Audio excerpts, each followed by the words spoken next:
खुलुमबाय दिनै मोनाबिलिनि खौरांफोरा जाबाय नोंथांमोना माब्लाबा मोनसे गारिनि सोमोन्दै खोनादोंना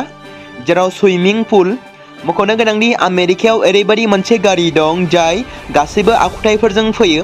बे गारिखौ दा आमेरिकान ड्रीम बुंनाय जायो जाय बुहुमनि बयनिख्रुइबो गोलावसिन गारि होनना साननाय जायो बे सोमोनांथाव कारखौ 1986 मायथाइयाव आमेरिकानि मुंदांखा कस्टम कार डिजाइनार जे अहरबार्गआ डिजाइन खालामदोंमोन बै समाव गारिया 60 फुट 18.28 मिटार गोलावमोन बेनि उनाव 100 फुट थामहिनबा 30.54 मिटारसिम बांहोनाय जादोंमोन दि आमेरिकान ड्रीमाव मोन 22 साखा दं आरो मोननै V8 इन्जिन दं मोनसे सिगां आरो मोनसे उनथिं 2022 मायथाइयाव बे गारिखौ गिनिस वर्ल्ड रेकर्डआव मुलुगनि बयनिख्रुइबो गोलावसिन कार महरै फारिलाइयाव दोननाय जादोंमोन कारनि डिजाइन आरो सुबिदाफोरा 5-स्टार हटेलजों जुजिनो हायो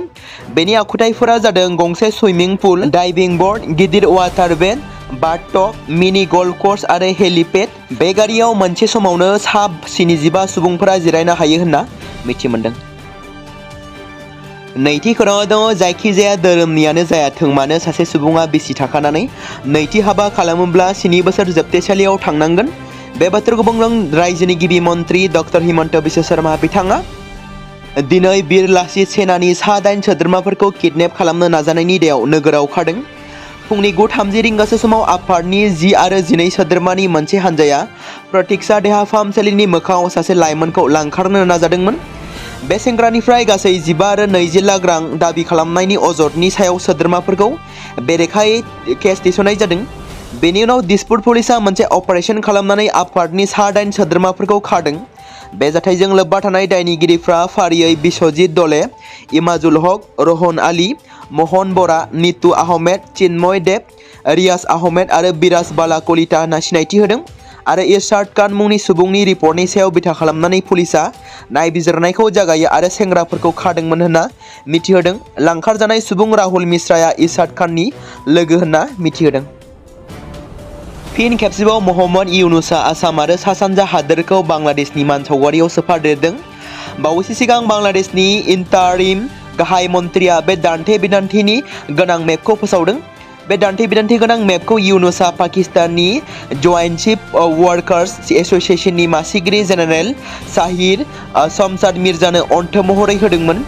सानैबो फट' ससियेल मिडियायाव भाइरेल जादोंमोन बेनि उनाव गोख्रों फिनजाथायबो सोमजिदोंमोन नाथाय बे गासै जाथायखौ लानानै भारतनि बायजोआरि बिफाना दासिम जेबो बिबुंथि होआखै मख'नो गोनांनि जेनेरेल साहिर शमशाद मिर्जा बिथाङा थांनाय सप्तायाव ढाका दावबायनाय समाव इउनुसखौ लोगो हमदोंमोन बृहस्पतिबार खालाराव इउनुसआ पाकिस्तानी जेनेरेलजों लोगो हमनायनि उनाव मोनसे फट'खौ टुइट खालामदोंमोन बै टुइटआव गोदान मेपखौ नुनानै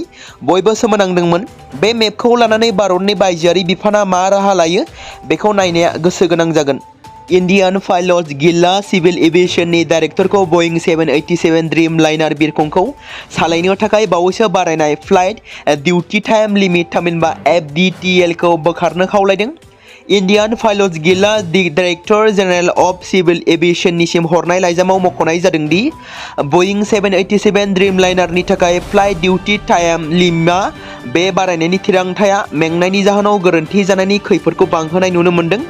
मख'नो गोनांदि फ्लाइटनि सम थामहिनबा FT खौ 10 घन्टानिफ्राय बांहोनानै 10 घन्टा 30 मिनिट खालामनाय जादों आरो फ्लाइट डिउटीनि समफारिखौ 13 घन्टानिफ्राय लानानै 14 घन्टा खालामनाय जादों सुबुं उद्यननि गाहाय सामलायगिरिनो हरनाय बे लाइजामाव एसोसिएशनआ आमेरिकानिफ्राय फेडारेल एभिएशन एडमिनिस्ट्रेशन थामहिनबा FAA एयार कोअर्डिनेशन डाइरेक्टर खौ मख'दों बइं 787 बिरखंआव केप्टेननि सीटनि रिक्लाइन फांसनखौ होबथानाय जादों जाय गोलाव खारनाय बिरखंफोरनि समाव जिरायनायनि गुनखौ थोंजोङै गोहोम खोख्लैयो केसफोरखौ बोखारनानै लानो थाखाय गासै थिखादारफोरनिसिम खावलायहरदों बिक्रम दैमारिया गोजाम बिलखौ मोननो थाखाय जायफोर कन्ट्रेक्टरफोरा हाइकर्टआव केस खालामदोंमोन बैफोर केसफोरखौ बोखारनानै लानो थाखाय गासै थिखादारफोरनिसिम खावलायहरदों BTC कन्ट्रेक्टर एसोसिएशननि गाहाय नेहाथारि बिक्रम दैमारि बिथाङा गगामुग बर' फरायसा थुनलाइयारि आफादा खुंगा 25थि सिनायथि फोरबो लोगोसे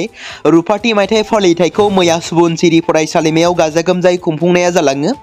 बे हाबाफारिजोंनो लोब्बा लाखिनानै खुंफुंनाय गेवलां मेलाव गाहाय आलासि महरै दुलाराय बर' फरायसा आफादनि मानाव गेदेर आफादगिरि दिपेन बर' बिथाङा बाहागो लायो आरो बेखेवगिरि आलासि महरै बाहागो लायो सुबुनसिरि फरायसालिमानि गोरायुं डक्टर रुपेश्वर सेटिया बिथाङा हाबाफारियावनो थांखिजानाय बुंथिगिरि आलासि महरै बाहागो लायो डिब्रुगड़ मुलुगसोलोंसालिनि लेङाइ बिबुंगोरा डक्टर ब्रिदुल बसुमतारी बिथाङा। बे हाबाफारियावनो दुलाराय बर' फरायसा आफादनिफ्राय नेहाथारि बड'सा ब्रह्म, सुबुं फोनांजाब नेहाथारि रुबुं केरकातारि, लोगो सोलोंथाइ नेहाथारि बिश्वजित नार्जारि, लोगोसे धेमाजि जिल्ला आरो लखिमपुर जिल्ला आफादनि आफादगिरिजों लोगोसे बिबानगिरि बिथांमोनाबो बाहागो लादोंमोन। BPF दोलोनि सोरखारा थारैनो बर'नि जोहोलाव रन्जन दैमारिखौ जोबथेसालिनिफ्राय उदां खालामनो हागोन ना? हाग्रामा महिलारि बिथाङा आद्रा थाबावनाय जोबथेसालियाव थानांनाय गासै बारग' NDPफोरखौ उदां खालामगोन ना? बे बिथिंखौ नोजोर बोनानै दासान्दि समाजारि बिजों आरो फेसबुकनि गेजेरजों सावरायजानायखौ नुनो मोन्दों, जेराव बेरेखा दोलोनि माखासे सुबुंफ्रा ससियेल मिडियानि गेजेरजों अजद दैखांदों,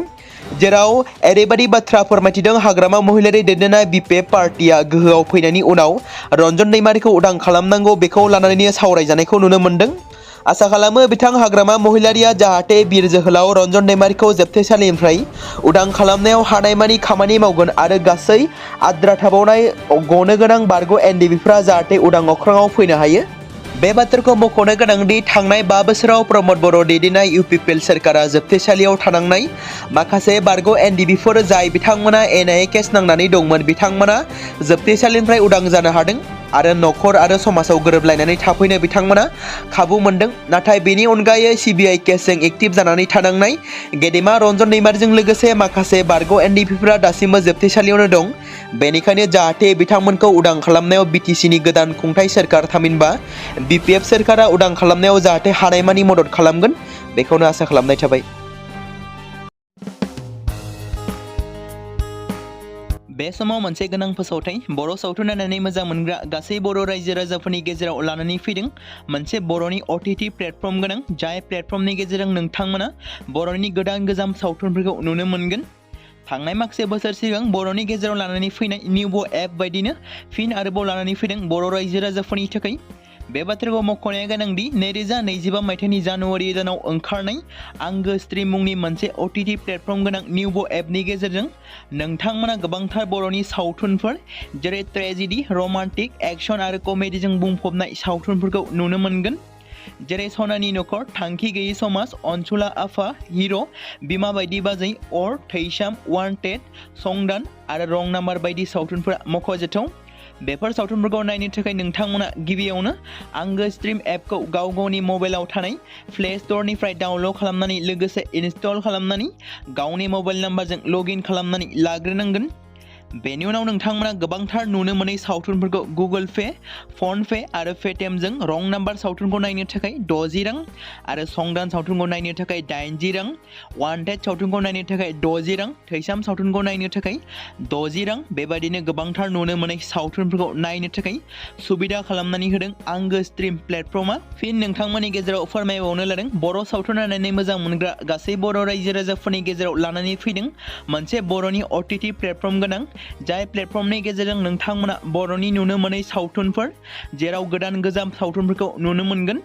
बे बाथ्राखौ मख'नाया गोनांदि 2025 मायथाइनि जानुवारि दानाव दिहुनजानाय आंगो स्ट्रिम मुंनि मोनसे OTT प्लेटफर्म गोनां एपनि गेजेरजों नोंथांमोना गोबांथार बर'नि ट्रेजेडि, रमान्टिक, एक्शन आरो कमेडिजों बुंफबनाय सावथुनफोरखौ नुनो मोनगोन, जेरै रं नाम्बार, संदान, वान्टेड, थैसाम, अर, बिमा बायदि बाजै, हिर', अनसुला आफा, थांखि गैयै समाज, सनानि नखर बायदि बायदि सावथुनफ्रा मख'जाथाव। बेफोर सावथुनफोरखौ नायनो थाखाय नोंथांमोना गिबियावनो आंगो स्ट्रिम एपखौ गावनि मबाइलाव थाखानाय प्ले स्ट'रनिफ्राय इनस्टल खालामनानै गावनि मबाइल नाम्बारजों लगइन खालामखांनायनि उनाव नोंथांमोना गोबांथार नुनो मोनै सावथुनफोरखौ गुगोल पे, फन पे आरो पेटिएमजों रं नाम्बार सावथुनखौ नायनो थाखाय 60 रां, संदान सावथुनखौ नायनो थाखाय 80 रां, वान्टेड सावथुनखौ नायनो थाखाय 60 रां,